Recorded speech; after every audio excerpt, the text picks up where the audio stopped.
மாணவ கண்மணிகள் அனைவருக்கும் என் இனிய காலை வணக்கங்கள். மாணவ கண்மணிகள் அனைவரும் நலமாக உள்ளீர்களா? மாணவ கண்மணிகள் தங்களுடைய வழிபாட்டினை கூறிவிட்டீர்களா? நன்றி. நான் ஒரு நல்ல ஆசிரியர். நான் உங்களுக்கு தாயாகவும் தந்தையாகவும் இருந்து முறையான கல்வியை அன்புடன் போதிப்பேன். நான் ஒரு நல்ல ஆசிரியர். நான் உங்களுக்கு தாயாகவும் தந்தையாகவும் இருந்து முறையான கல்வியை அன்புடன் போதிப்பேன். நான் ஒரு நல்ல ஆசிரியர். நான் உங்களுக்கு தாயாகவும் தந்தையாகவும் இருந்து முறையான கல்வியை அன்புடன் போதிப்பேன். அனைவருக்கும் என் இனிய காலை வணக்கங்கள். மாணவ கண்மணிகளை, நாம் நேற்று பார்த்தது கோபல்லபுரத்து மக்கள் என்பதில் முதல் பகுதியை பற்றி பார்த்தோம். கிராமத்து மனிதர்கள், வெள்ளந்தி மனிதர்கள், அவர்கள் காட்டக்கூடிய விருந்தோம்பலானது நம்முடைய மனதிற்குள் எப்பொழுதுமே பசுமையாக இருக்கக்கூடியது. அவர்களுடைய இயல்பான வரவேற்பும் எளிமையான உணவும் மதிய நேரத்தில் நம்ம நடந்து வந்த களைப்பை மறக்கடிக்கச் செய்துவிடும். பசித்த வேளையில் வந்தவர்களுக்கு தன்னிடம் இருப்பதை பகிர்ந்து கொடுக்கக்கூடிய ஒரு நேயம், ஒரு அன்பானது கிராமத்து விருந்தோம்பல் என்பது. அப்படிதான் தன்னுடைய நிலத்தில் சுப்பையா என்பவர் அருகே எடுத்துக்கொண்டிருக்கின்றார்.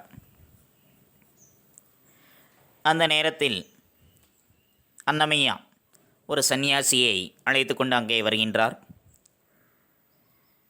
அதனை பார்த்த சுப்பையா, யாரோ ஒரு சாமியாரை இழுத்துக்கிட்டு வாரான், வரட்டும், அவருக்கும் ஒரு வயிற்று கஞ்சி ஊற்றி நாமும் குடிப்போம் என்று சொல்கின்றார்கள். இவர்களுடைய புஞ்சையானது சாலையோரத்தில் இருக்கின்றதனால் இப்படிப்பட்ட தேசாந்திரிகள், துறவிகள் அவ்வப்பொழுது வந்து செல்வார்கள். சாலைகளில் அவர்கள் நடந்து செல்லும் பொழுது இவர்களிடம் தண்ணீரோ கஞ்சியோ கேட்டு சாப்பிட்டு விட்டு போவது அவர்களுடைய வழக்கம். ஆனால் அன்னமையாவின் அழைத்து வந்த ஆள் ஒரு சன்னியாசியோ பரதேசியோ இல்லை, ஒரு வாலிபன். அவனால் வேகமாக நடந்து வர முடியவில்லை. பசியானது அவனை வாட செய்துவிட்டது.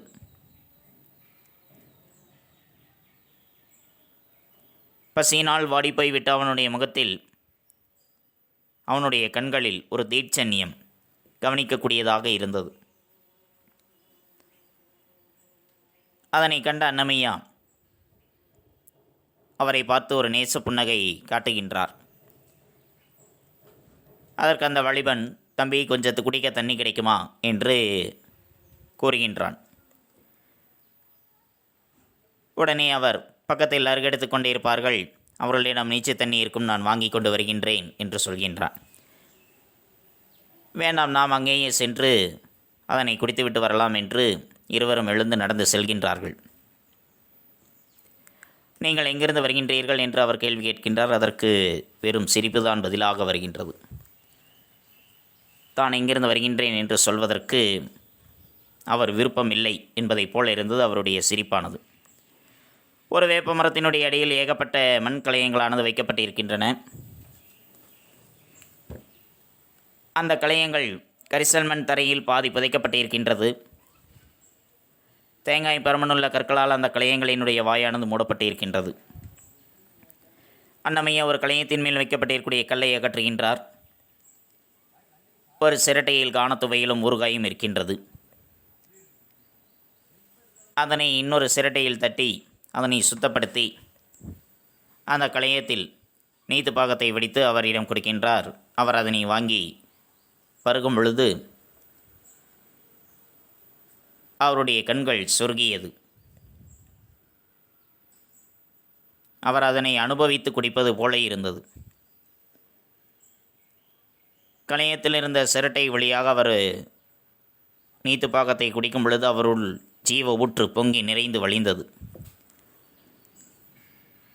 தன்னுடைய பசியானது நீங்கியவுடனே அந்த வேப்ப மரத்து நிழலில் சொர்க்கமாக படுத்து உறங்குகின்றார். தென்றல் காற்று அவரை தவழச் செய்தது. இதுவரை நாம் கண்டறிந்தோம். அடுத்து இன்று நாம் பார்க்கக்கூடியது அதனுடைய தொடர்ச்சியாக, அந்த கதையினுடைய தொடர்ச்சியாக அவர் என்ன செய்கின்றார், தான் யார் என்பதை பற்றி சொன்னாரா இல்லையா, எங்கிருந்து வருகின்றேன் என்பதை சொன்னாரா இல்லையா என்பதை பற்றித்தான் மீதம் இருக்கக்கூடிய தொடர்ச்சியில் நாம் பார்க்க இருக்கின்றோம். பாடப்பகுதிக்குள் செல்லலாமா? நன்றி. மாணவ கண்மணிகளே, அன்னமையாவோடு வந்த இளைஞன் நீத்துப்பாகத்தை குடித்துவிட்டு வேப்ப மரத்தினுடைய நிழலில் சொர்க்கமாக படுத்து உறங்கிக் கொண்டிருக்கின்றான். தென்றல் காற்றானது தூக்கமாக வந்து அவனை தூங்க வைக்கின்றது. வந்தவனுக்கு எப்படி ஒரு நிறைவு ஏற்பட்டதோ அதைவிட ஒரு மேலான நிறைவு அன்னமையாவுக்கு ஏற்பட்டிருக்கின்றது. வந்தவன் எந்த அளவிற்கு ஒரு மனநிறைவினை அடைந்து தன்னுடைய பசியினை போக்கிக் கொண்டானோ அதுபோன்ற ஒரு மனநிறைவு தான் அவருக்கும் ஏற்பட்டிருக்கின்றது. மார்பில் பால் குடித்து கொண்டிருக்கும் போதே வயிறு நிறைந்ததும் அப்படியே தூங்கிவிடுகின்ற குழந்தையை பார்ப்பதைப் போல அவனை ஒரு பிரியத்தோடு பார்த்து கொண்டிருந்தார் அன்னமையா. ஒரு குழந்தையானது பால் குடித்துவிட்டு தன்னுடைய வயிறு நிறைந்தவுடன் தூங்கிவிடும். அப்படி தூங்கக்கூடிய குழந்தையினை ஒரு தாய் எப்படி ஒரு பிரியத்தோடு, ஒரு பாசத்தோடு, ஒரு நேசத்தோடு பார்க்கின்றாரோ அதனைப் போலவும் அன்னமையா அந்த இளைஞனை பார்த்து கொண்டிருந்தார். அவனுடைய பசியினை நாம் போக்கிவிட்டோம், அவருடைய வயிறு நிறைந்து விட்டது என்ற மனநிறைவோடு அவரை பார்த்து கொண்டிருக்கின்றார் அன்னமையா. அந்த வரத்துக்காரனின் சிறு தூக்கம் முடியும் வரை அன்னமையா அங்கேயே காத்து கொண்டிருக்கின்றார். வரத்துக்காரன் என்பது புதியவன். அந்த புதியவனினுடைய சிறு தூக்கமானது முடியும் வரை அங்கேயே காத்து கொண்டிருக்கின்றார் அன்னமையா. அந்த பக்கத்தில் தொகுதி தொகுதியாக அருகே எடுத்துக்கொண்டிருக்கின்றார்கள். அவர்கள் இருக்கக்கூடிய அந்த புஞ்சை நிலத்தின் பகுதியில் தொகுதி தொகுதியாக பாத்தி பாத்தியாக பிரித்து வைத்திருக்கின்றார்கள். அந்த இடங்களில் அருகே எடுத்துக்கொண்டே இருக்கின்றார்கள். கரிசல் காட்டு சம்சாரிகளுக்கு அருகே என்பது ஒரு அரக்கனை போன்றது. அந்த கரிசல் காட்டில் மானாவாரி நிலத்தில் வாழக்கூடிய மக்களுக்கு அருகே எடுப்பது என்பது ஒரு அரக்கனை போல. அந்த அருகம்புல்லானது, கோரை புல்லானது ஒரு அரக்கனை போன்று அவர்களுக்கு தென்படும். அது வெட்ட வெட்ட தலைமுளைப்பதைப் போல அவர்களோடு அது விளையாடி காட்டிக்கொண்டே இருக்கும். அதனை வெட்ட வெட்ட அது முளைத்து வந்து கொண்டே இருக்கும்.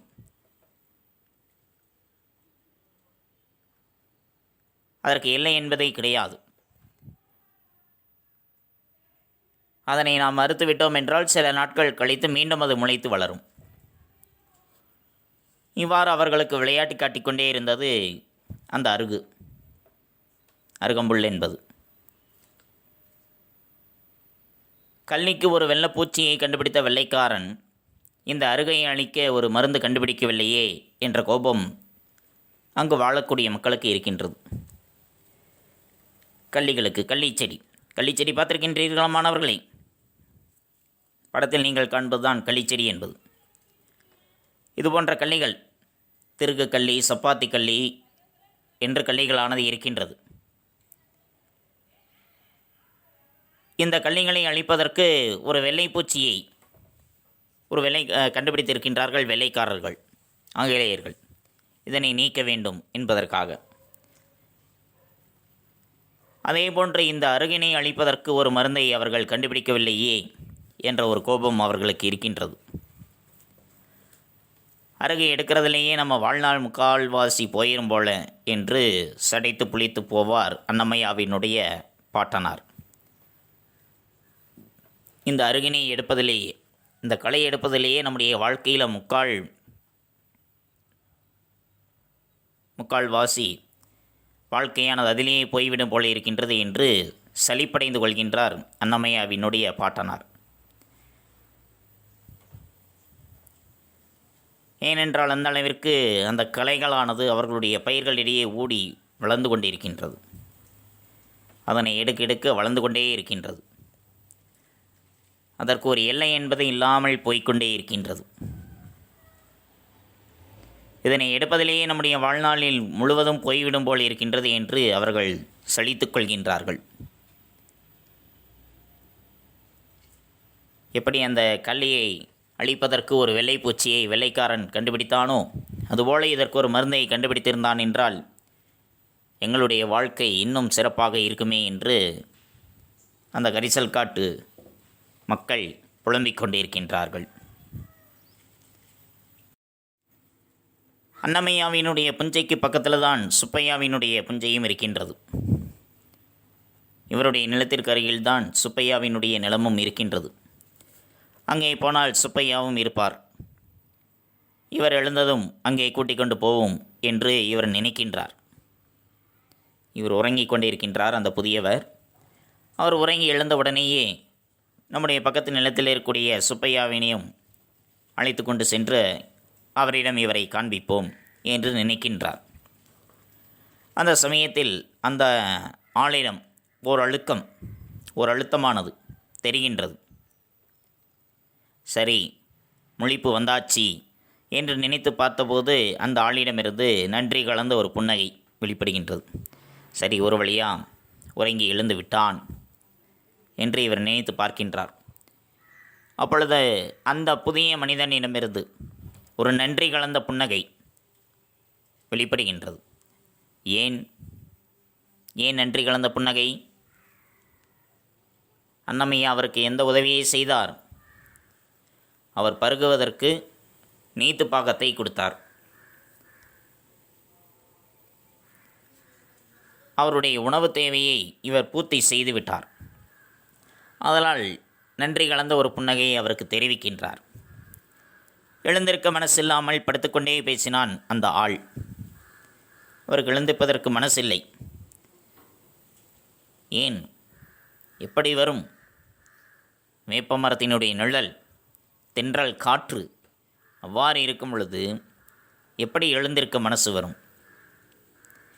எழுந்திருக்க மனதில்லாமல் படுத்துக்கொண்டே அந்த ஆள் கேட்கின்றார், உங்கள் ஊர் பெயர் என்ன என்று அன்னமையாவை பார்த்து கேட்கின்றான்.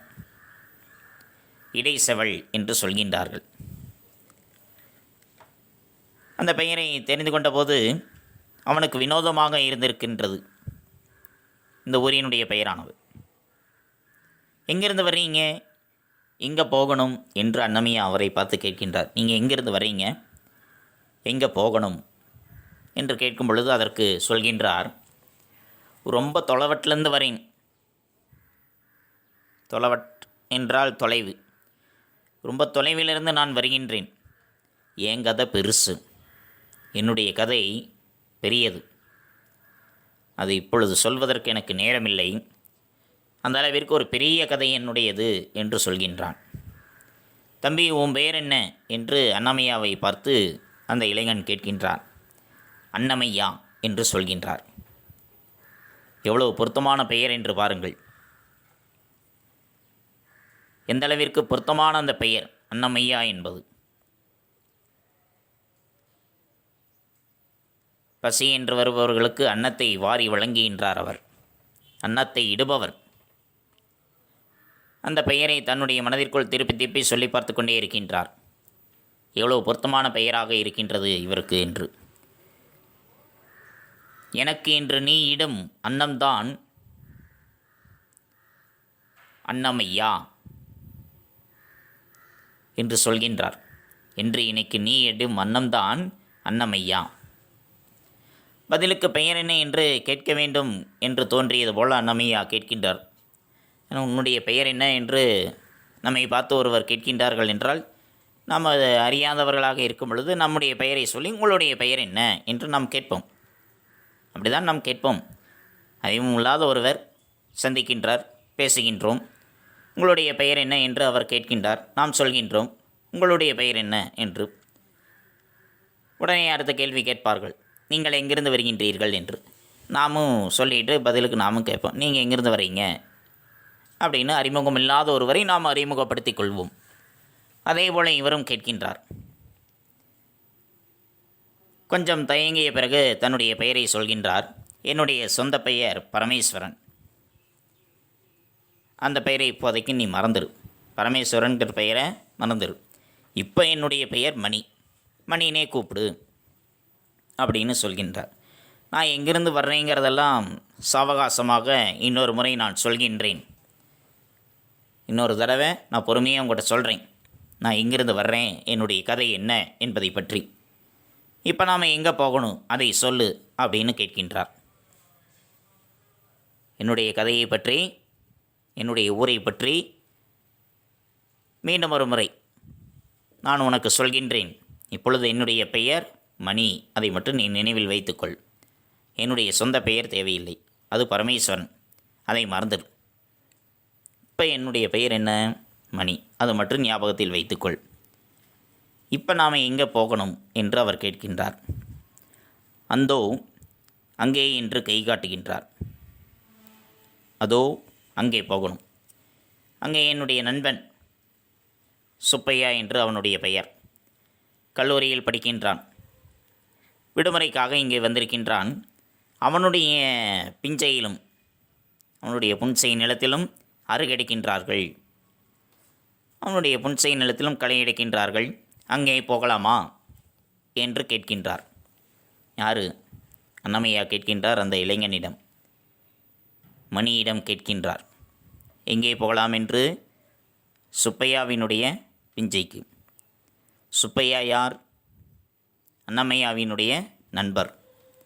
அவர் எங்கே படிக்கின்றார்? கல்லூரியில் படிக்கின்றார். விடுமுறைக்காக இங்கே வந்திருக்கின்றார்.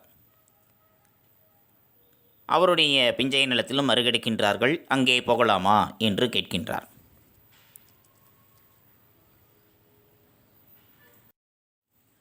அங்கே போகலாமா என்று கேட்டவுடனே சரி போகலாமே என்று சொல்கின்றார். அன்னமையாவையும் புது ஆளையும் அவர்கள் மந்தகாசத்துடன் ஒரு புன் சிரிப்போடு வரவேற்கின்றார்கள். யார்?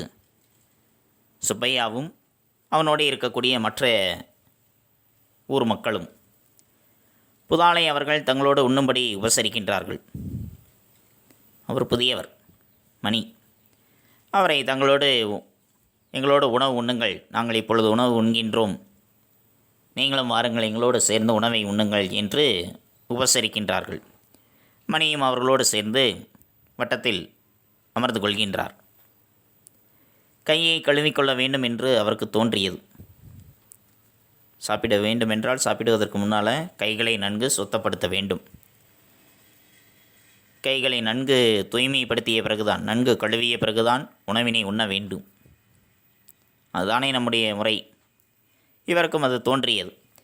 ஆனால் அவங்க யாருமே சாப்பிடுவதற்கு முன்னால் கையை கழுவியதாக தெரியவில்லை. அவருக்கு யாருமே கை கழுவியது இப்போல தோன்றவில்லை. எல்லோரும் வேலையை முடித்துவிட்டு அப்படியே வந்து உட்கார்ந்து விட்டார்கள். சரி, அவர்களுக்கானது நமக்கு என்று அவரும் கையை நீட்டுகின்றார். சரி, அவங்களே கை கழுவல, நாம் மட்டும் ஏன் கை கழுவிட்டு அப்படின்னு சொல்லிவிட்டு இவர் கையை நீட்டுகின்றார். ஒரு கால் உருண்டை கம்மஞ்சோற்றை அவருடைய இடது கையில் வைத்தார்கள். ஒரு கால் உருண்டை, ஒரு சிறு உருண்டை கம்மஞ்சோற்றை என்ன பண்ணுறாங்க? அவருடைய இடது கையில் வைக்கின்றார்கள். கம்மஞ்சோறு சாப்பிட்ருக்கிறீங்களா? வெயில் காலங்களில், கோடை காலங்களில் சாப்பிடும் பொழுது அவ்வளோ அருமையாக இருக்கும். மதிய நேரத்தில் சாப்பிடும் பொழுது அதனை கரைத்து குடிக்கும் பொழுது அந்த அளவிற்கு ஒரு தேவாமிர்தத்தை போல இனிமையை தருவதாக இருக்கும் கம்மஞ்சோறானது. நம்முடைய உடலுக்கு வலிமையும் தரும். கோடை காலங்களில் அதனை பருகி பாருங்கள் மாணவர்களே. உடலுக்கு சக்தியும் தரும், குளிர்ச்சியும் ஏற்படுத்தும். தங்கிய கம்மஞ்சோற்றையும் அவருடைய இடது கையில் வைக்கின்றார்கள். இடது கையிலா? அவர் தயங்குகின்றார். ஆம், இடது கையில்தான். ஏனென்றால் அன்னமையாவும் சுப்பையாவும் அதே போன்று இடது கையில்தான் அவர்கள் உணவினை பெற்றுக்கொள்கின்றார்கள். அவர்களை பார்த்து கொண்டே இவரும் இடது கையில் சோற்றினை வாங்குகின்றார். அந்த இடது கை சோற்றில் ஒரு சிறு பள்ளம் ஒன்றை ஏற்படுத்தி கொள்கின்றார்கள். அந்த உருண்டையில் ஒரு சிறு பள்ளத்தை ஏற்படுத்தி கொள்கின்றார்கள். அந்த பள்ளத்தில்தான் துவையலை வைக்கின்றார்கள். என்ன துவையல்? காணத்துவையல், கொள்ளுத்துவையல். கொள்ளுத்துவையலை சிறிதளவு அதன் மீது வைக்கின்றார்கள். எதனுள்? கம்மஞ்சோற்றினுள். சிறிது சொற்றை எடுத்து துவையலில் பட்டதோ படலையோ என்று தொட்டு கழுக்கென்று முழுங்கிவிட்டார்கள். அதே போன்று சிறிது சோற்றை எடுக்கின்றார்கள், உருண்டை எடுக்கின்றார்கள், துவையலில் எடுத்து அதனை மீது வைக்கின்றார்கள். அது பட்டதோ படவில்லையோ என்று தெரியவில்லை. உடனே அந்த சோற்றினை முழுங்கிவிட்டார்கள். யாரோடும் யாரும் எதுவும் பேசிக்கொள்ளவில்லை. சாப்பிடும் பொழுது அவர்கள் யாரும் யாருடனும் பேசவே இல்லை. அவருடைய கவனம் முழுவதிலுமே சாப்பிடுவதில் தான் இருக்கின்றது. சாப்பிட்டு முடித்துவிட்டு பேசலாம், சாப்பிடும் பொழுது பேசக்கூடாது என்று இருக்கின்றார்கள். அது ஒரு நல்ல பழக்கம். சாப்பிடும் பொழுது யாருடனும் பேசக்கூடாது. சாப்பிடுவதில் தான் கவனம் செலுத்த வேண்டும். ஆனால் நாம் சாப்பிடும் பொழுது பேசிக்கொண்டிருக்கின்றோம், தொலைக்காட்சி பார்க்கின்றோம், மற்ற வேலைகள் எல்லாமே செய்து கொண்டு சாப்பிடுவதையும் அதனோடு இணைத்து கொள்கின்றோம். ஆனால் அது தவறு மாணவர்களே. சாப்பிடும் பொழுது நம்முடைய கவனம் சாப்பாட்டின் மீது தான் இருக்க வேண்டும். உணவினை பார்த்து நன்கு ருசித்து உண்ண வேண்டும். அப்பொழுதுதான் அந்த உணவு நமக்கு இனிமையாக இருக்கும். அந்த உணவில் இருக்கக்கூடிய சத்துக்கள் முழுமையாக நமக்கு கிடைக்கும். உணவினை ரசித்து உண்ண வேண்டும். அதனை பார்த்து ரசித்து உண்ண வேண்டும். இதுவரை அவ்வாறு செய்யவில்லை என்றால் இனிமேல் நாம் அதனை பழக்கப்படுத்திக் கொள்வோம். இன்று முதல் நாம் உணவு உண்ணும் பொழுது யாரும் யாருடனும் பேசக்கூடாது. நம்முடைய கவனம் முழுவதும் உணவின் மீது தான் இருக்க வேண்டும். வேறு எதனையும் நாம் பார்த்து கொண்டு இருக்கக்கூடாது. சரியா மாணவர்களே? அதனைப் போல அவர்களும் உணவை உண்பதிலேயே கண்ணும் கருத்துமாக இருக்கின்றார்கள். அவர்கள் அந்த உணவினை உண்ணுகின்ற வேகம், ஆர்வம், அந்த அனுபவிப்பு, இது எல்லாம் பார்க்கும் பொழுது இந்த உணவு எவ்வளவு ருசியாக இருக்குமோ என்று அவருக்கு பட்டது. எவ்வளோ வேகமாக அந்த உணவினை உண்கின்றார்கள், எவ்வளவு ஆர்வத்தோடு அந்த உணவினை உண்கின்றார்கள், எவ்வளோ அனுபவித்து அதனை உண்கின்றார்கள். இதனை பார்க்கும் பொழுதே மணிக்கு தோன்றியது, அப்போ இந்த உணவு மிகவும் ருசியாக இருக்கும் என்று நினைக்கின்றார். முதலில் கொஞ்சம் வெறும் சோற்றை எடுத்து ருசி பார்க்கின்றார்.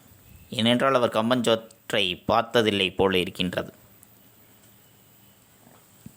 முதலில் கொஞ்சமாக வெறும் சோற்றை மட்டும் எடுத்து ருசி பார்க்கின்றார், ருசியாக இருக்கின்றதா இல்லையா என்று. அந்த சோற்றினுடைய நெடியானது, அதனுடைய வாசனை அவரை என்னவோ செய்ததைப் போல இருந்தது.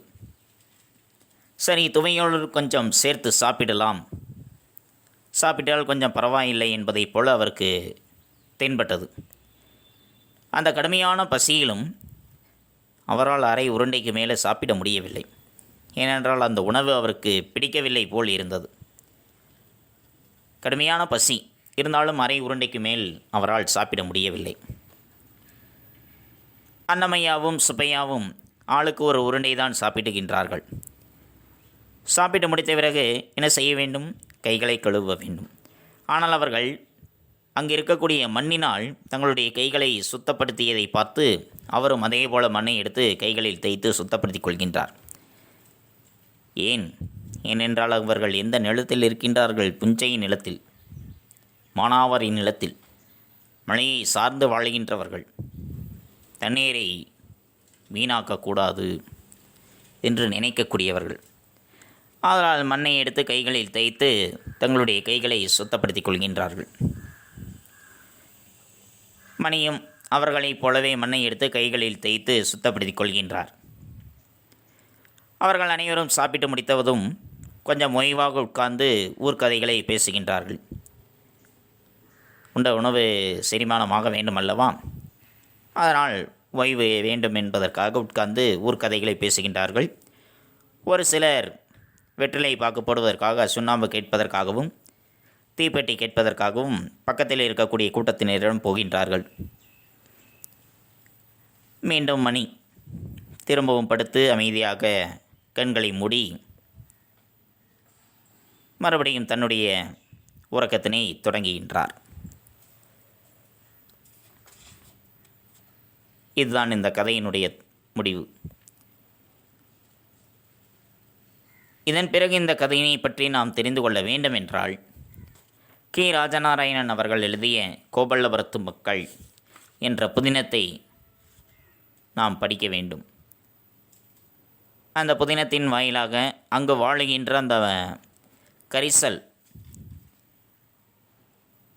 கரிசல் காட்டினை சார்ந்து வாழுகின்ற மக்களினுடைய வாழ்க்கையினை பற்றி நாம் அறிந்து கொள்ளலாம்.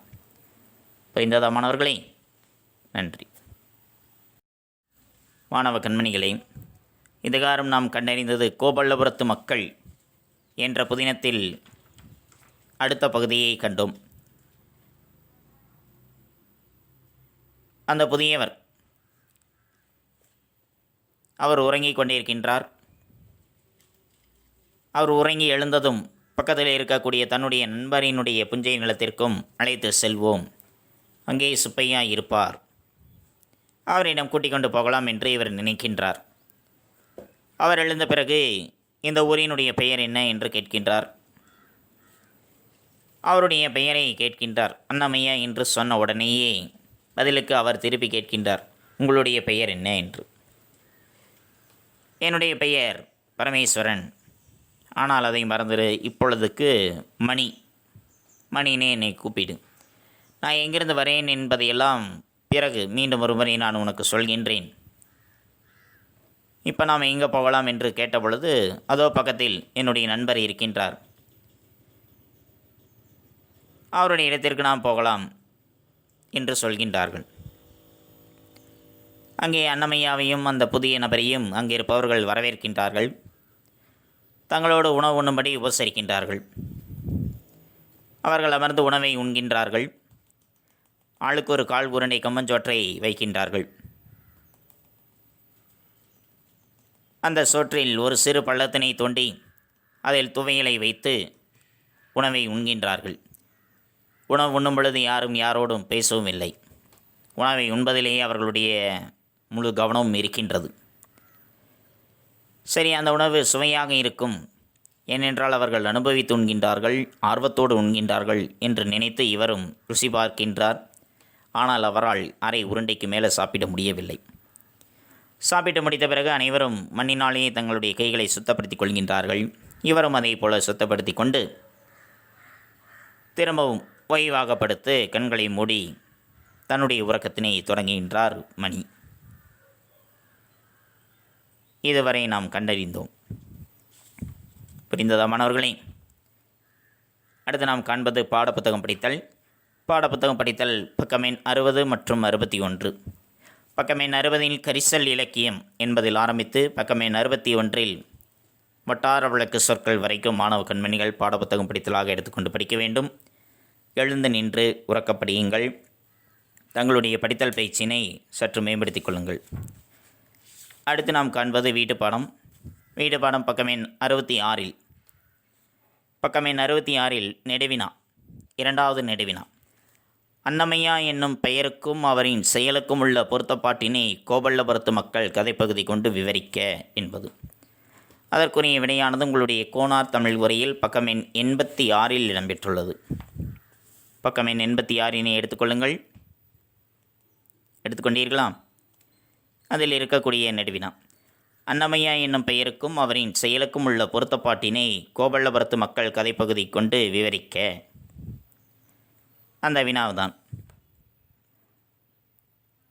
சுப்பையா நிலத்தில் அருகு களையெடுத்து கஞ்சி குடிக்க உட்காருகிறார். தூரத்தை அன்னமையா யாரோ சன்னியாசியையோ பரதேசியையோ கூட்டிக் கொண்டு வந்தார்.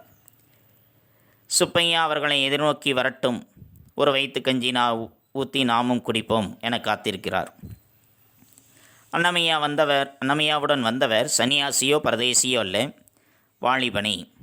வரும் வழியில் மரத்தடியில் கால்களை நீட்டி பசியால் வாடிப்போய்விட்ட அந்த முகத்தில் தீட்சண்யம் கவனிக்கக்கூடியதாக இருந்தது. அது வரைக்கும் எழுதி கொள்ளுங்கள், முழுவதையும் படித்துக் கொள்ளுங்கள். எழுதுவது தீட்சண்யம் கவனிக்கக்கூடியதாக இருந்தது என்பது வரைக்கும் எழுதுங்கள். படிப்பதும் முழுமையும் படித்துக் கொள்ளுங்கள். தவறாது தேதியை குறிப்பிட்டு எழுதுங்கள். அன்றைய வீட்டு பாடத்தினை அன்றைய செய்து முடித்து விடுங்கள். தங்களுடைய கையெழுத்து பயிற்சியும் சற்று மேம்படுத்திக் கொள்ளுங்கள். மீண்டும் அடுத்த பாட வேளையில் சந்திப்போம். நன்றி, வணக்கம்.